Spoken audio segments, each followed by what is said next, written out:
ఒక అందమైన గ్రామంలో రామయ్య, అతని భార్య లక్ష్మి నివసిస్తూ ఉంటారు. రామయ్యది ఎంతో దయగల హృదయం. ఎంత అంటే ఉన్నది అంతా అడిగిన వాళ్ళకి ఇచ్చేసే అంత జాలిగల హృదయం. అతను ఇప్పుడు చూడ్డానికి కొంచెం పేదవాడులాగా ఉన్నాడు కానీ, ఒకప్పుడు మాత్రం మంచి ధనవంతుడే. అతని దగ్గరికి సహాయం కోరి వచ్చిన వాళ్ళకి సహాయం చేసి చేసి పాపం ఇప్పుడు 3 పూట్ల తినడానికి సరిగ్గా తిండి కూడా లేని పరిస్థితికి వచ్చాడు. అతని భార్య లక్ష్మికి రామయ్య చేసే అతి సహాయం అస్సలు నచ్చేది కాదు. ఆమె ఎంత చెప్పినా వినకుండా రామయ్య సహాయం చేస్తూనే ఉండేవాడు. వాళ్ళకి ఒక్కగానొక్క కొడుకు రాజు. వాళ్ళకి తినడానికి సరిగ్గా తిండి లేకపోయినప్పటికీ రాజుకి మాత్రం ఆకలి బాధని తెలియకుండా చాలా ప్రేమగా పెంచుతారు. ఇలా ఉండగా ఒకరోజు రామయ్య స్నేహితుడు అయిన గంగయ్య అక్కడికి వస్తాడు. రారా గంగయ్య, ఎన్నాళ్ళకు గుర్తొచ్చానా నేను? వచ్చి కూర్చో అని రామయ్య అతని లోపలికి ఆహ్వానిస్తాడు. అప్పుడు గంగయ్య ఇలా అంటాడు. అలా ఏం లేదులేరా, నేను కూడా ఎప్పటినుంచో నిన్ను కలుద్దామని అనుకుంటూ ఉంటా, కానీ కుదరడంలా. ఏం చేద్దాం? సర్లే కాని ఇంతకీ మా చెల్లెమ్మ, రాజు ఎలా ఉన్నారు? అందరు బాగున్నారా అని వాళ్ళిద్దరూ సరదాగా మాట్లాడుకుంటూ ఉంటే లక్ష్మి టీ పెట్టుకొని వస్తుంది. ఆమె మనసులో ఇలా అనుకుంటుంది. ఎప్పుడూ లేనిది సడన్ గా ఇతను ఇక్కడికి వచ్చాడు అంటే ఏదో అవసరం పడే ఉంటుంది. అప్పుడు గంగయ్య ఇలా అంటాడు. ఒరే రామయ్య, నీతో కొంచెం మాట్లాడాలి అని అనగానే రామయ్య లక్ష్మిని అక్కడి నుంచి పంపించేస్తాడు. వాళ్ళిద్దరు ఏం మాట్లాడుకుంటున్నారా అని లక్ష్మి చాటుగా నిలబడి చూస్తూ ఉంటుంది. రామయ్య అతనికి డబ్బుని ఇవ్వడం ఆమె చూసి బాధతో ఇలా అంటుంది. రోజు రోజుకి మన పరిస్థితి చాలా దారుణంగా మారిపోతుంది. ఇన్నాళ్ళైనా మనం రాజుకి 3 పూట్ల పెట్టి మనం కనీసం ఒక్క పూటైనా తృప్తిగా తినేవాళ్ళం. కానీ ఇప్పుడు ఒక్క పూట కూడా మంచిగా తినలేకపోతున్నాం. ఆ మాటలకి రామయ్య నిస్సహాయంగా ఇలా అంటాడు. ఏం చేద్దాం లక్ష్మి? మనకొచ్చే సంపాదనకి మనం చేసే దాన ధర్మాలకి అస్సలు సంబంధం లేకుండా పోతుంది. అప్పుడు లక్ష్మి కోపంగా ఇలా అంటుంది. మీరు చేసేది అస్సలు బాలేదు. ఎవరైనా వాళ్ళకున్న దాంట్లో ఎంతో కొంత సహాయం చేస్తారు కానీ ఉన్నదంతా ఇచ్చేయరు మీలాగా. మనం కష్టపడి దాచుకున్న డబ్బునంతా ఆ గంగయ్యకి ఇచ్చేశారు. ఇప్పుడు ఇంట్లో సరుకులు కూడా లేవు. తినడానికి తిండి ఎలా వస్తుంది అని లక్ష్మి చాలా కోపంగా అరుస్తుంది. అప్పుడు రామయ్య నిస్సహాయంగా ఇలా అంటాడు. ఏం చేద్దాం లక్ష్మి? మన సహాయం కోరి వచ్చిన వాళ్ళని ఉత్త చేతులతో వెనక్కి పంపించలేం కదా. అయినా గంగయ్యకి డబ్బు రాగానే ఇచ్చేస్తా అన్నాడులే, నువ్వేం కంగారు పడుకు. పాపం వాడికి డబ్బు చాలా అవసరం ఉందంట. అప్పుడు లక్ష్మి కోపంగా ఇలా అంటుంది. ఏం మాట్లాడుతున్నారు మీరు? అలా అని ఉన్నదంతా ఇచ్చేస్తారా? ఒకవేళ అతను తీసుకున్న డబ్బుని ఇవ్వలేకపోతే అప్పుడేం చేస్తారు? మా గురించి ఏం ఆలోచించరా? మిమ్మల్ని ఇలానే వదిలేస్తే లాస్ట్కి మనమంతా రోడ్డు మీద పడతాం. ఇంచుమించు ఇప్పుడు మన పరిస్థితి అలానే అయింది. ఇంకా ఈ దరిద్రంలో నేను అస్సలు ఉండలేను. నేను నా కొడుకుని తీసుకుని మా అమ్మ దగ్గరికి వెళ్తున్నా.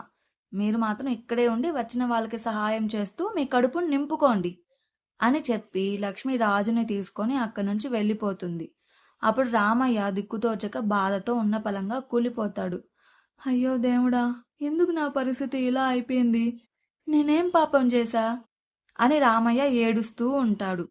అప్పుడు సడన్ గా అక్కడికి ఒక ముసలాయన వస్తాడు. అతను చాలా నీరసంగా కనిపిస్తాడు. బాబూ, ఇంట్లో ఎవరైనా ఉన్నారా అని ఆ ముసలాయన పిలుస్తాడు. అప్పుడు రామయ్య అతని లోపలికి పిలిచి తాగడానికి నీళ్లు ఇచ్చి ఇలా అడుగుతాడు. ఎవరు తాత మీరు? నేను మిమ్మల్ని ఈ ఊర్లో ఎప్పుడు చూడలేదే. అప్పుడు ఆ ముసలాయన ఇలా అంటాడు. మాది ఈ ఊరు కాదు బాబు, కొంచెం పని ఉంటే ఈ ఊరు వచ్చా. అప్పుడు రామయ్య ఇలా అంటాడు. అవునా, ఇంతకీ ఏం పని తాత? అప్పుడు ఆ ముసలాయన ఇలా అంటాడు. నా భార్యకి గుండె ఆపరేషన్ చేయాలి నాయనా. 10 రోజుల్లోగా ఆపరేషన్ చేయాలని డాక్టర్ గారు చెప్పారు. దానికోసమని నా స్నేహితుడిని కొంత డబ్బు అడిగా. ఇంటికి వచ్చి తీసుకోమని చెప్పాడు. తీరా ఇంటికి వస్తే ప్రస్తుతం డబ్బు లేదు, వేరే వాళ్ళకి ఇచ్చేసా అని చేతులెత్తేశాడు. ఇప్పుడు ఏం చేయాలా అని కంగారులో నడుస్తుంటే ఈ ఎండకి కళ్ళు తిరిగాయి. అందుకే కొంచెం నీళ్లు తాగి వెళ్దామని పక్కనే మీ ఇల్లు ఉంటే వచ్చా. అప్పుడు రామయ్య ఇలా అంటాడు. అయ్యో అవునా, ఇప్పుడు ఎలా తాత? మీ కొడుకునైనా కూతురునైనా కొంత డబ్బుని అడగచ్చు కదా. అప్పుడు ఆ ముసలాయన నవ్వుతూ ఇలా అంటాడు. మాకెవ్వరూ లేరు నాయనా, మేమిద్దరమే. ఆ మాటలకి రామయ్య చాలా బాధపడి ఇలా అడుగుతాడు. ఇప్పుడు మీకు డబ్బు చాలా అవసరం కదా, మరి మీరెవరిని అడుగుతారు? ఏం చేస్తారు? దానికి ఆ ముసలాయన ఇలా అంటాడు. అందరినీ అడగటం అయిపోయింది నాయనా.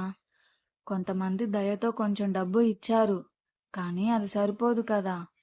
అయినా అంత డబ్బు అంటే ఎవరు మాత్రం ఇస్తారు చెప్పు. నేను వయసులో ఉన్నప్పుడు డబ్బుని పొదుపుగా వాడకుండా తప్పు చేశా. ఇప్పుడు అనుభవిస్తున్నా.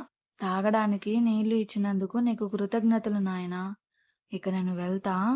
అసలే చాలా దూరం నడవాలి. అవతల నా భార్య ఆసుపత్రిలో ఒక్కటే ఉంది. నేను వెళ్ళి ఆమెకు సేవలు చేయాలి అని చెప్పి ఆ ముసలాయన అక్కడి నుంచి వెళ్తుంటే రామయ్య అతన్ని ఆపి ఇలా అంటాడు. తాత, ఒక్క నిమిషం. ప్రస్తుతం మీకు ఇవ్వడానికి నా దగ్గర కూడా ఒక్క రూపాయి లేదు తాత. ఒకసారి నాకు తెలిసిన వాళ్ళని అడిగి చూస్తా అని చెప్పి రామయ్య అతనికి తెలిసిన వాళ్ళని కొంత డబ్బు అడిగితే సమయానికి అంత డబ్బు ఎవరి దగ్గర లేకపోవడంతో రామయ్య చాలా బాధపడతాడు. కొంతసేపు ఆలోచించి రామయ్య చేసేదేమీ లేక అతని దగ్గర ఉన్న ఒక్కగానొక్క ఇంటిని బ్యాంకులో తాకట్టు పెట్టి ఆ డబ్బుని ఆ ముసలాయనకి ఇస్తాడు. అప్పుడు రామయ్యకి ఏదో తెలియని ఆనందం కలుగుతుంది. ఆ రోజు రాత్రి రామయ్య మనసులో ఇలా అనుకుంటూ ఉంటాడు. నేను ఇంకా చాలా కష్టపడి బాగా డబ్బు సంపాదించాలి. రేపు పొద్దున్నే వెళ్ళి లక్ష్మిని, రాజుని ఎలాగోలా నచ్చచెప్పి ఇక్కడికి తీసుకొచ్చి వాళ్ళని ఏ లోటు లేకుండా చూసుకోవాలి అని అనుకుంటూ నిద్రపోతాడు. రామయ్య, నువ్వు చిన్నప్పటి నుంచి ఇతరులకి సహాయం చేస్తూ వచ్చావు. ఎలాంటి పరిస్థితులు వచ్చినా నువ్వు నీ వ్యక్తిత్వాన్ని కోల్పోకుండా సహాయం చేస్తూనే వచ్చావు. ఆఖరికి ఈ రోజు నీ దగ్గర ఒక్క రూపాయి లేదు. నీకు తినడానికి తిండి కూడా లేదు. అయినా కానీ నీకున్న ఒక్కగానొక్క ఇంటిని తాకట్టు పెట్టి మరీ నాకు డబ్బు ఇచ్చావు. నిజంగా నీది చాలా దయగుల హృదయం రామయ్య. నీ సహాయానికి మెచ్చి నీకు ఒక మాయ మట్టి కుండని ప్రసాదిస్తున్నాను. ఆ మాయ మట్టి కుండలో నువ్వు ఏది పెట్టినా కానీ దాని మాయాశక్తి వల్ల ఆ వస్తువుతో ఆ కుండ మొత్తం నిండిపోతుంది. కానీ ఒక్కటి గుర్తుపెట్టుకో రామయ్య, నువ్వు ఏ దురుద్దేశం లేకుండా అత్యాశకి పోకుండా ఈ కుండని వాడాలి. లేదంటే ఈ కుండకి ఉన్న మాయాశక్తి కోల్పోయి మళ్ళీ నీ జీవితం మురుపటిలాగా మారిపోతుంది. తదాస్తు. రామయ్య సడన్ గా నిద్రలేస్తాడు. అదేంటి, నాకు ఇలా కలొచ్చిందే? ఆ తాత ఒక దేవునిలాగా నా కల్లోకి వచ్చాడేంటి?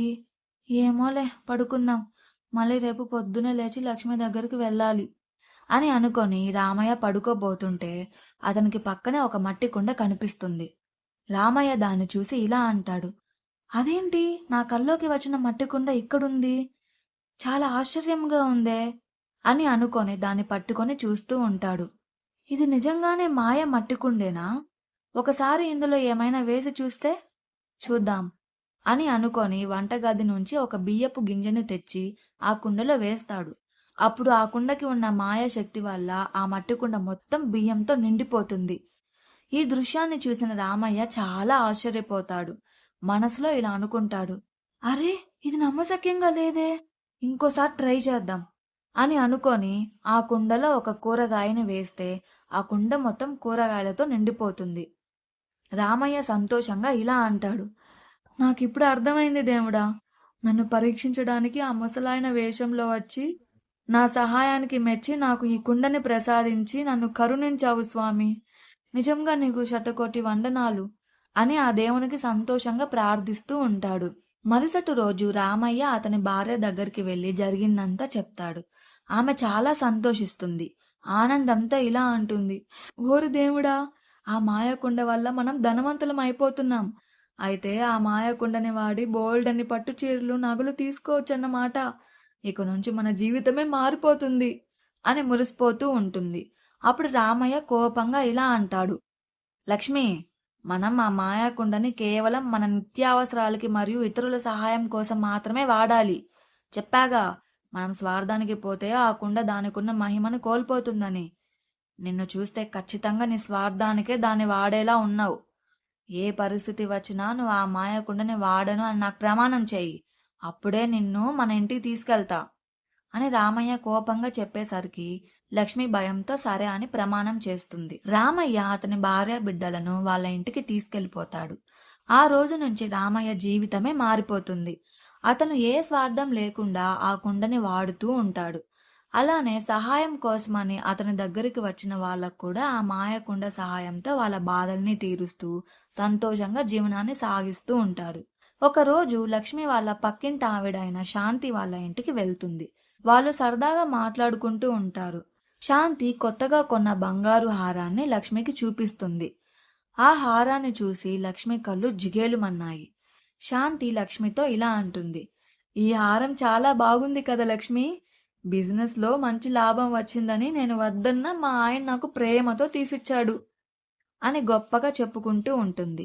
ఇంకా 2-3 పట్టు చీరలు కూడా తీసిచ్చాడు. ఆగు చూపిస్తా అని లోపలికి వెళ్తుంది. ఇదంతా చూసి లక్ష్మికి ఒకవైపు అసూయ, ఇంకోవైపు దురాశ కలుగుతుంది. లక్ష్మి మనసులో ఇలా అనుకుంటూ ఇంటికి వెళ్ళిపోతుంది. ఛా, ఊరిలో ఉండే వాళ్ళంతా బాగుపడ్డారు, కానీ నా బ్రతుకు మాత్రం ఎప్పుడూ ఇంతే. ఈయనకి ఊర్లో వాళ్ళ అవసరాలు కనిపిస్తాయి కానీ ఇంట్లో వాళ్ళ అవసరాలు కనిపించవు. పెళ్ళై ఇన్ని సంవత్సరాలైనా కనీసం ఇంతవరకు ప్రేమగా ఒక్క పట్టు చీర కూడా తీసివ్వలేదు నాకు అని అనుకుంటూ ఇంటికి వస్తుంది. లక్ష్మిని చూసి రామయ్య ఎక్కడికి వెళ్ళావు అని అడుగుతాడు. అప్పుడు లక్ష్మి ఇలా అంటుంది, పక్కింటి శాంతి వాళ్ళ ఇంటికి వెళ్ళా. ఆమె కొత్త బంగారు హారం కొనింది. ఎంత బాగుందో, నాకు కూడా ఒక బంగారు హారం కొనివ్వచ్చు కదా. అప్పుడు రామయ్య ఇలా అంటాడు, వామ్మో, బంగారు హారమా? అంత డబ్బు మన దగ్గర ఎక్కడుంది? అప్పుడు లక్ష్మి ఇలా అంటుంది, మన దగ్గర ఆ మాయ కుండ ఉంది కదా, ఈ ఒక్కసారి ఆ కుండని వాడి నాకు తీసివ్వచ్చు కదా ప్లీజ్ అని లక్ష్మి ఎంత చెప్పినా రామయ్య వినడు. ఇంకా చేసేదేమీ లేక లక్ష్మి మౌనంగా అక్కడి నుంచి వెళ్ళిపోతుంది. కాసేపటి తరువాత రామయ్య పని వెతుక్కోవడానికి బయటికి వెళ్తాడు.